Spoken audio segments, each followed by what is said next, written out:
अस्सलाम वालेकुम फ्रेंड्स। काफ़ी दोस्त सऊदी फैमिली विजिट वीज़ा के बारे में पूछ रहे हैं कि फैमिली जो विजिट वीज़ा है इसमें ताख़ीर क्यों हो रही है, जल्दी वीज़ा स्टैंपिंग क्यों नहीं हो रही, अपॉइंटमेंट क्यों नहीं मिली, आखिर मसला क्या है, इतने हालात ख़राब क्यों हैं। तो आपको बताता चलूँ कि सऊदी अरबिया का जो फैमिली विजिट वीज़ा है इसकी लेट इशूइंग क्यों हो रही है। आपको बताता चलूँ, लोगों को कोई भी सिचुएशन समझ नहीं आ रही, कन्फर्म ही नहीं हो पा रही कि मोफा से अप्रूवल क्यों नहीं आ रही। कुछ लोग कह रहे हैं कि दोबारा एप्लीकेशन दे दें, कुछ लोग ये भी कहते हैं कि जो फॉर्म है वो अरेबिक में फिल करें, फिर वीज़ा जो है वो जल्दी निकल आएगा। इवन के कुछ लोग कहते हैं कि सऊदीया में अगर आपका स्पॉन्सर नहीं है तो फिर वीज़ा नहीं निकलेगा। इस तरह की कन्फ्यूजन हो रही है, वीज़ा स्टैंपिंग में काफ़ी ज़्यादा इशू आ रहा है। असल में हुआ कुछ यूं है कि आपको पता है कि कम से कम 5 से 7 माह तक फैमिली विजिट वीज़े बंद रहे हैं। रमजानुल मुबारक था, उसके बाद फिर हज की तैयारियां शुरू हो गई थी जिसकी वजह से वीज़े नहीं खुले थे। अब उम्रा के बाद फैमिली विजिट वीज़े खुले हैं, तो इतने अरसे से लोग जो वेट कर रहे थे एकदम से उन्होंने वीज़ा अप्लाई करना शुरू कर दिए हैं, जिसकी वजह से थोड़ा सा बर्डन बढ़ चुका है। मैनेज करना थोड़ा सा इसमें डिले आ रहा है।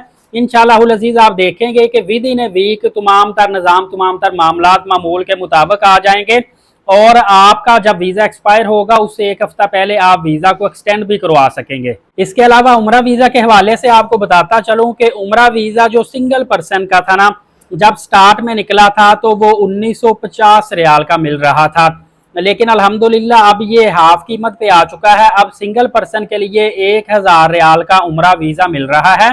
और याद रखिएगा कि वीज़ा तो सस्ता है लेकिन इसके अंदर ट्रांसपोर्ट शामिल है।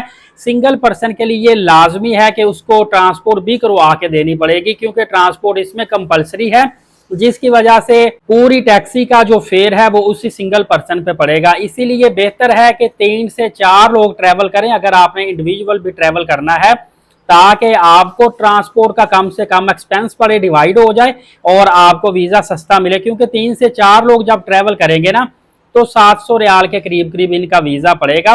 सिंगल पर्सन के लिए ज़्यादा महंगा पड़ता है। और इसी तरह ही ज़्यादातर लोग इस वक्त ग्रुप की सूरत में ट्रैवल कर रहे हैं, तो ग्रुप में आपको जो वीज़ा है वो समझ लें पिछले रेट पे ही पड़ेगा, कोई 40-50 रियाल सिर्फ ज़्यादा देने पड़ेंगे। और ग्रुप की सूरत में आप ये ना समझिएगा कि आप बाउंड हो गए हैं, ये वो पिछले सालों वाले ग्रुप नहीं है जिसमें एक मुअल्लम होता है, साथ साथ जाता है, शेड्यूल बनता है। ये समझ लें कि ट्रैवल आपने ग्रुप की सूरत में ही करना है ताकि पैकेज सस्ता पड़े, हर्डल्स वगैरह ना आए।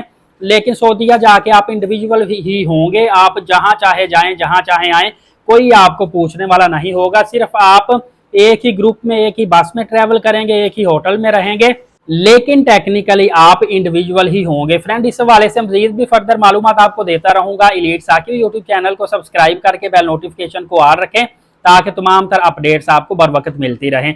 नमाज कायम करें, नबी पाक सल्लल्लाहु अलैहि वसल्लम पे रोजाना कसरत से दुरूद पाक और कुरान मुकद्दस की तिलावत करते रहा करें। इजाजत दे, शुक्रिया, जज़ाकल्लाह।